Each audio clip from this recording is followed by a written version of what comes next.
ladies, gentlemen, we'll do this. This should only take a couple of minutes if we crack on with this, all right? There's a lot of information on that sheet, as you can tell, all right? The only things that I'm really concerned is the things that's going to give you either health markers or composition change. That means losing body fat or gaining muscle mass and stuff, all right? So there's a couple of things in here. On this right-hand side here, you'll see there's a number on your form there. That's out of 100. So basically that score here is out of all the information here. The higher that number, the better. All right, so the closer to the 100, the better it is. For most of you guys, I should be seeing, especially the younger crew, into the 80s and above. I have seen a guy get 110 on it. All right, so it's over 100. He was really fit and really healthy. Okay, so you're looking at getting that number up, and the only way that improves is by improving the other markers on here, things like your skeletal muscle mass, your body fat percentage, and other bits and bobs. All right, so the higher the number, the better. Come down a couple of lines. You'll see there's one saying visceral fats. That's your visceral fat. That's your internal organs and stuff. That's the health marker. All right, that's the one that tells me if you're really stressed, because that affects it a lot. You're also looking in things like, so what you really need this to be is below 10. If that's below 10, you're in a healthy level, all right? Anything above 10, you need to be looking at bringing that down. We're talking about visceral fats. That's stuff that's inside your organs, all right? That's your liver, your heart, your kidneys and stuff. That's leading into things like diabetes, heart disease, liver dysfunction, and all that sort of stuff, all right? So the lower the number there, the better it's going to be. I'll give you a little story. The reason I got this machine is because I thought it was healthy. I was competing. I was really skinny. I had abs, I looked great, but that was over 20. That was a stress hormone. I just started this business, I was stressed as hell, and I had to learn to bring that down. That actually led into me having a collapse in the gym. Yeah, this is the reason I got this machine, was because it told me that I was going to have an illness. I collapsed in the gym with a heart issue. All right, so this is the big one for us. Make sure that comes down. And the only way to do that is through de-stressing your life a little bit, better nutrition, and working on yourself, basically. As you come down in the next 30 stuff, you've got metabolic rate. Everybody see that? Know what that is? Basic metabolic rate. Basal metabolic rate. So basal is basically if you're lying in your bed doing absolutely nothing and somebody has to feed you just to maintain your body size and type right now, that's how much calories they'll feed you. Give that about 100 above and below, all right? I wouldn't say these machines are 100% accurate. 100 calories above or below that is about accurate enough. If you went down to the recommended, the one at the bottom, that's how many you would need as a daily activity, all right? Again, you can go 100 or below, 100 above. No, basal is if you slept in your bed and did nothing for the rest of your life. The maintenance one. Recommended daily intake is the ones that you would use for walking about, doing work, exercise, and all that sort of stuff. If we talk about fat loss, right, because fat loss is the main criteria that most people go for, you can use this number here on your apps to actually have a change on these things. It's better to know numbers rather than guessing things, okay? 100 calories less, do a couple of weeks, come back, try this machine again. Have you lost body fat? If that's a yes, stay at it. And if you feel good, even better. If you feel a bit drained, we'll add 50 calories on. There's wee small tweaks you can do to help with body fat reduction. All right, but actually understanding numbers and knowing numbers is critical for that. All right, it's not guesswork anymore. We have data. If we go over to this side here, you have 3 lines in this column. You have your weight. That is your overall weight. That's everything added up. That's the one everybody looks on the scales and go, oh, I don't like this. Right? I don't care about that number. All right, that's not a good number to look at. That's the number people get stressed on. So if you've got bathroom scales that don't have a body fat percentage or skeletal muscle mass thing on it, bin them. Do not stand on those scales. You'll fucking stress yourself out. All right, fluctuation in body weight happens daily. All right. The next one down is skeletal muscle mass. Now, skeletal muscle mass is obviously the muscle around your body plus your bones and all that sort of stuff. We would like to see that number higher than your fat percentage. All right, that's a healthy body type. Okay, so if you're looking at this one right now, you see she's got 59. Then it's 19 and 22. And if I drew a line, it creates this C shape. All right, that means get that sorted quickly. All right, what you really should be looking for is a D shape. So if I drew a line from here and the skeletal mass was higher and your body percent is lower, then you're a good body type for healthy living. All right, so we'd like to see those numbers change. Now, if you're losing body fat percentage, or kilograms here, and you're gaining muscle mass, this number here up here might not change. That's why those scales that you stand on the toilets are never any good. All right, they might not change dramatically. You might have lost about 4 kilograms of body fat, right? But you've also gained about 5 or 6 kilograms of muscle mass over a year or so, right? That's a long time. You're going to be doing less than that. But that number there might not change as much. But in your head, you're like, I'm not losing weight. I'm not doing things good. And then you go off on a tangent and you start drinking again, eating the pizzas and doing all the other stuff behind it. All right? So psychology. So we should be looking for a better body composition for health. Okay?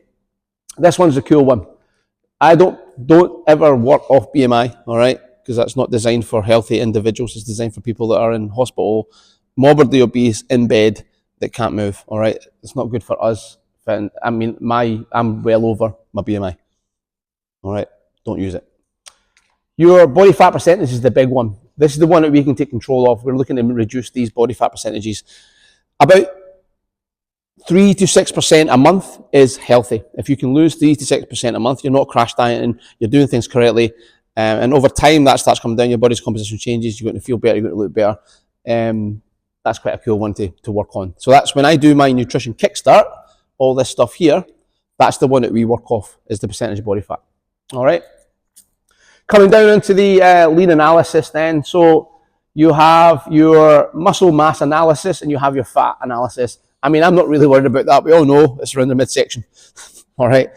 What you'll probably find is when you're doing a lot of nutrition, all right, and you're trying to lose body fat, it'll probably come off the extremity percentages first, because that's what happens. The body likes to protect itself. It loves having stuff around the midsection that protects, it gives you fuel, and it helps with energy and stuff.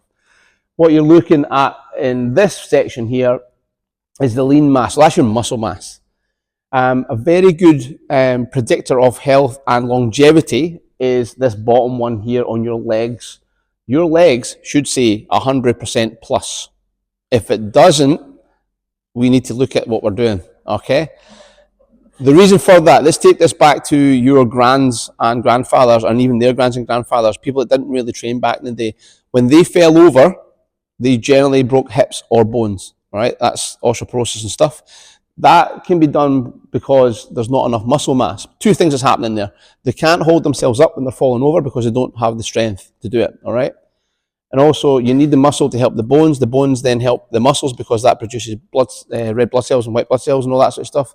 So you need to be stronger there. And that's why we should have our legs bigger. Yep. Happy with that so far? Anybody not on over 100% on their legs? Most people should be for the legs, this one here. Yep. You're not over 100%? No. You need to squat. That's another thing we come into right now, is right. So as a trainer, when I do this with clients, what I look for as well is on left and right sides. If there's a big change of difference, so let's just say this person was 65% on this side and they were 85% on that side, that tells me that you prefer one side of your body, which is not really great for injury prevention, all right? It also tells me that you may be carrying an injury on one side. Anything over 6% left to right can potentially lead into injuries. So we can then work on the opposite side to bring that up along with the good side of the body, all right? So we can really start targeting that sort of stuff to help with prevention of injuries. Happy with that? Cool. Does anybody have any questions on this? Not so far. This thing here? Oh, this. I'm not too worried about that. We all know it's on our bellies. Yeah. It just tells you where you hold your body fat, basically, for you as a person. But most people, it's generally around the bellies, hips. All right? That's men and women. Okay? Obviously, men may have a higher percentage on the lean mass on the upper body. Women can have a little bit more than men on the legs as well, just because they're weight-bearing hips, and that's just the way that is. All these minerals and stuff, yep. It's quite cool to look at. I don't know really how much accuracy that is, because you'd have to really dive into your blood works with that one as well. All right, so if you are going to do that, get some blood works done. I've just had mine done. It does correlate a little bit better. But basically, it's just like how much protein is going through your system at the same time. If you're in the brackets, you're on a healthy one. Same with the weight and the water and stuff. But I mean, I'm not too worried about that. as long as you're eating a varied diet, and preferably more home cooked meals than going out to McDonald's and eating cheeseburgers all the time. I mean, that's not a bad thing. I have it at least once every couple of months. I quite like it. Over, it's fine. I mean, if you're eating a lot more protein, you're getting more protein in your system, even fucking better. That's the best way of doing it. That's the best way of doing it. So just to give you a wee bit of a clue, we're doing this for a health check. We're going to do this again in about 6 weeks' time. That's about the right time to try this again for yourselves. If anybody wants any help with stuff, we do a nutrition kickstart. If you've never seen the results board around the corner, it's telling. It works pretty well. I have designed a few recipe books. I've actually got 27 recipe books that I've done. All right. This just happens to be my favourite meal of all time of all my recipe books. I love this one. It says pork, but actually I make this with chicken. I make it with steak. I can make this in 10 minutes from start to finish. It's one of my favourites. Literally 10 minutes. We have meal planning weekly is done as well. I've made this one. It's not the best printout. I made this for someone that was struggling to understand calories. If your calories, say your baseline or this line here, right? Calorie intake should be whatever it is on your sheet. I'm just going to say mine is 2,300 calories. Make that a week, right? So take that over the week. Let's look at it. On a Monday, I'm eating 1,800 to lose weight. That's a lot, by the way. 500 below what you should be eating is a lot. I'm just like hyper exaggerating this. You shouldn't be doing that. You'll end up going down pretty quickly. You'll feel depressed, tired, and not very good. You should only do slight changes. But if you're doing 1,800 Monday, Tuesday, Wednesday, Thursday, Friday, and it comes to Saturday and we all love to go out with our friends, that's not bad. You can go out with your friends once a week. John's done my nutrition kickstart. I actually have that designed into my meal plan that you can go out once a week, have some fun with your friends and family. That's okay. You've just ate 2,500 or 3,500 because you've been eating whatever it is, pizzas, pastas, driven drinks, and it's not one or two, it's probably 4 or 5, 6 or 7. It's a lot of calories in that beer, right? And it goes in really fast and really quickly. On Sunday, you feel like shit, so you wake up, again, you're not feeling the greatest, so you're not really going to sit there all night eating the best foods, all right? You're going to get something quick and easy as normal. Again, that could creep up to the 3,000-ish.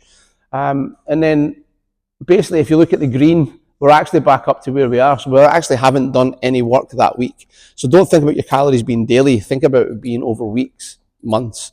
All right. If you have 4 good days and 3 bad days, well, that's nearly half of bad and good. So you're counterproductive. All right. When you do your nutrition stuff, have at least one day with family and friends that you can go and do what you want. Mine's is on a Wednesday. I do what I want on a Wednesday. I'll eat what I want, where I want, and when I want. I don't care about it. But that's the healthier way of doing stuff, and it's not then restrictive. Yep. Anybody any questions on that? Cool. There is a free recipe book on the app if you don't already know. All right. If you go into Content Hub, there is one of my free recipe books. Go and play about with it. If you are looking to lose weight, the easiest way of doing that is it has portion sizes and stuff on there. If you want to lose body fat, if it says portion it out to 4 people, portion it out to 5. You've already reduced calories slightly, and it's not a lot. Yeah. Try that, see how that works for you. Thank you very much for turning up. 6 weeks' time, we'll book another one in. Come back, see if you've done any change to yourselves, whether it's getting more muscles, losing body fat, or whatever you want to do. And then we can have a chat. If anybody wants to do these things independently, come and see me. We do, I don't know if everybody knows, we still do goal setting stuff. Yeah. It's on the app for appointments. Go on there, you'll find me. Just put it in. We can do it online. We could do it face to face. It doesn't matter. But goal setting is quite a good thing. So understanding where you're at in the gym. So it's not just turn up and doing classes. Obviously, there's other things we can help with as well. All right. Thank you very much, ladies and gentlemen. I hope I didn't run over.